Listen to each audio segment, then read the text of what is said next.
Beneath the grey stone walls of the Tower of London lies a place where silence once broke under the echo of final footsteps, a space that would become one of England's most infamous execution grounds. But how did this royal fortress transform into a stage of death? Originally constructed by William the Conqueror in the 11th century, the tower was known as a symbol of power and intimidation. It served as a royal palace, treasury, armory, and prison. Yet by the late medieval period, it had become something darker. Political prisoners, often nobles or those tied to royal blood, were brought here not just to be held, but to be destroyed in full view of the crown's wrath. Executions within the tower were rare, reserved for those of high status whose deaths were considered too dangerous or too symbolic to occur among the common crowds of Tower Hill. These inner executions took place most often on Tower Green, a private space where the monarchy could control both the blade and the message it sent. Women, in particular, faced a unique terror within these walls.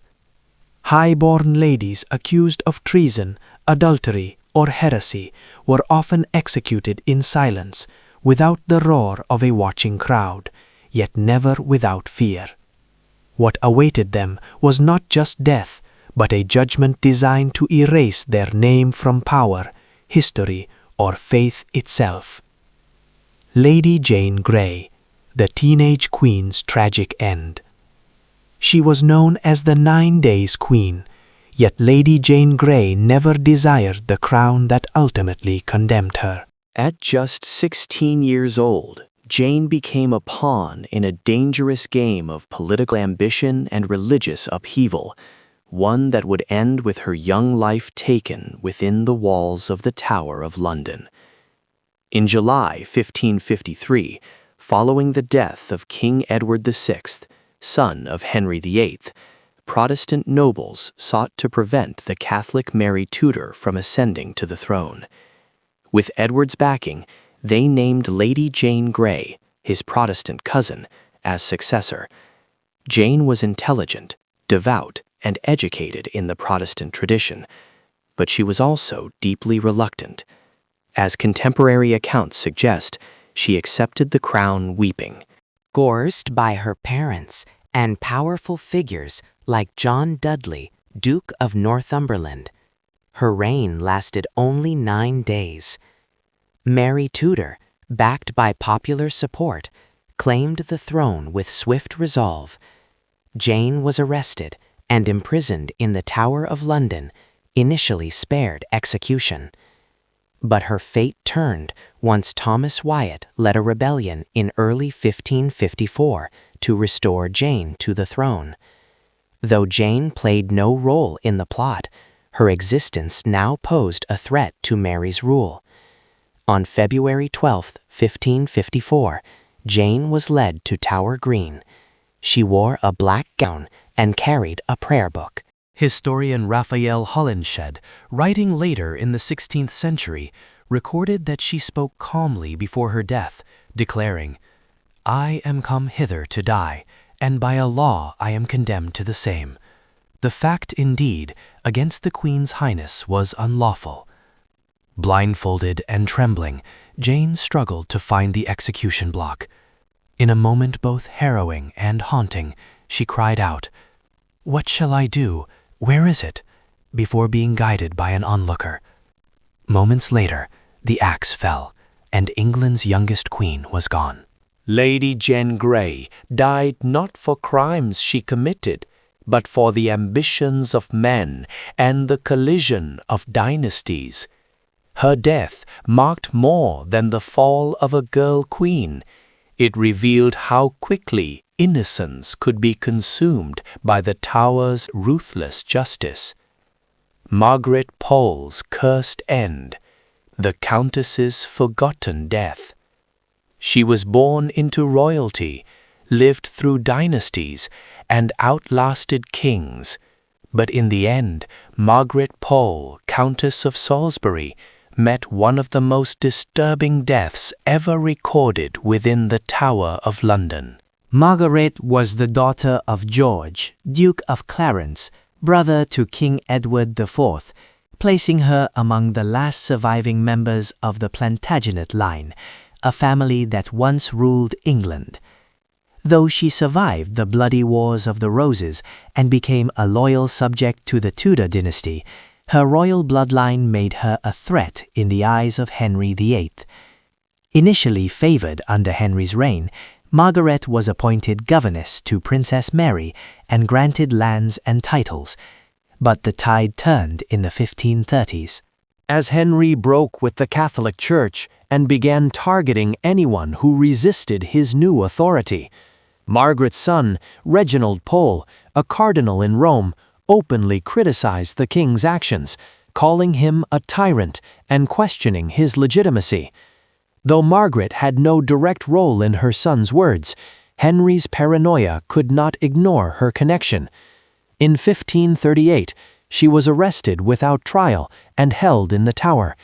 After 2 years of imprisonment, on May 27, 1541, Margaret, then in her late 60s, was led to Tower Green. Unlike most executions of high-born women, Margaret's death was chaotic and brutal. No formal charges were ever proven, and no proper trial held. Chroniclers state that she refused to lay her head on the block, protesting her innocence to the end. According to the 16th century writer Edward Hall, the inexperienced executioner missed his mark repeatedly. It took multiple strikes to end her life, leaving a gruesome scene that shocked even her enemies. Her final words were not recorded. Her grave in the chapel of St. Peter ad Vincula remains unmarked by grandeur, her memory nearly erased by time. Margaret Pole's execution wasn't justice, it was a calculated warning. Anne Askew's dark ordeal, the tortured heretic burned alive. She was a gentlewoman by birth, a scholar by nature, and a martyr by the crown's hand. Anne Askew's execution was unlike any other at the Tower of London, not for treason, not for royal rivalry, but for her faith. In a realm torn between old religion and reform, Anne's unshakable Protestant beliefs would seal her fate in fire. Born in 1521 to a prominent Lincolnshire family, Anne was well educated and deeply committed to reading and interpreting the Bible, something the Church had long denied to women. She embraced Protestant teachings at a time when England's religious identity was in violent flux. Although married against her will to a Catholic, she refused to conform, eventually leaving her husband and traveling to London to preach her views. This defiance, particularly by a noblewoman, did not go unnoticed. In 1545, she was arrested for distributing banned Protestant texts. Though questioned, she was released, but the reprieve was brief. By 1546, Anne was again in custody, this time under the scrutiny of Thomas Wriothesley, Lord Chancellor, and Sir Richard Rich, both agents of Henry VIII's conservative court faction. Desperate to extract names of other reformers, they took Anne to the Tower of London. There she endured what no other woman of her rank had before, torture on the rack. Despite her noble birth, she endured a form of interrogation so extreme that it left her permanently unable to stand or walk. John Bale, a contemporary Protestant writer, recorded that she was so racked that she could neither go nor stand. Unable to walk, she was carried to her execution in a chair on July 16, 1546. At Smithfield, tied to the stake, she remained silent as the flames rose. A bag of gunpowder was fastened to her body to hasten the end. Anne Askew died not for political rebellion, but for reading scripture and refusing to deny her beliefs. She left behind a written account of her interrogations, the examinations, making her one of the earliest known female authors in English. Catherine Howard's Dark Descent, the teenage bride beheaded for betrayal. She was barely more than a child when she became queen, young, charming, and tragically unprepared for the deadly world of Tudor politics. Catherine Howard, the fifth wife of Henry VIII, entered the Tower of London not as royalty, but as a condemned traitor. Her crime, adultery. Her punishment, death by beheading. Catherine was a cousin of Anne Boleyn and a member of the powerful Howard family. Raised in the household of the Dowager Duchess of Norfolk, she received little formal education or moral guidance. By 1540, at around 17 years old, she caught the attention of the aging King Henry VIII, then in his late 40s, obese and suffering from chronic health problems. Within months of his failed marriage to Anne of Cleves, Henry wed the vibrant Catherine. He called her his rose without a thorn. But behind the courtly praise, danger loomed. Catherine's past included flirtations, perhaps more, before her marriage. and whispers of infidelity quickly circulated. When allegations arose that she had resumed relations with Thomas Culpeper, a favored courtier, Henry's affection turned to fury. In November 1541, Catherine was arrested and imprisoned in the Tower. She was never granted a formal trial.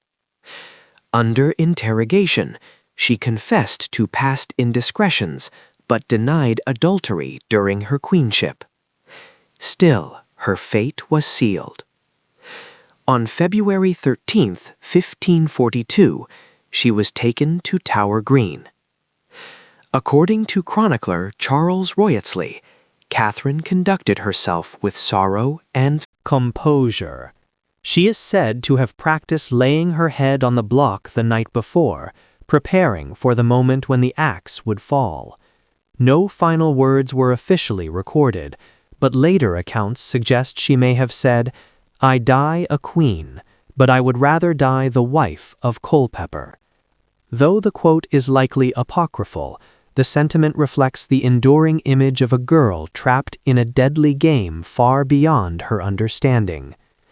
Catherine's body was buried near her cousin Anne Boleyn in the chapel of St. Peter ad Vincula. In the shadows of the Tower of London, justice was never merely about guilt. It was about power, fear, and control. The executions of Jane Grey, Margaret Pole, Anne Askew, and Catherine Howard reveal a monarchy willing to sacrifice youth, innocence, and faith for the illusion of order. Each woman's death echoed beyond her final breath, shaping the course of English history and exposing the brutal cost of authority unbound. How did these executions redefine the balance between crown and conscience, and what do they reveal about how power treats the powerless? Comment below. As Anne Askew wrote before she burned, "I would rather read 5 lines of the Bible than hear 5 masses in the church."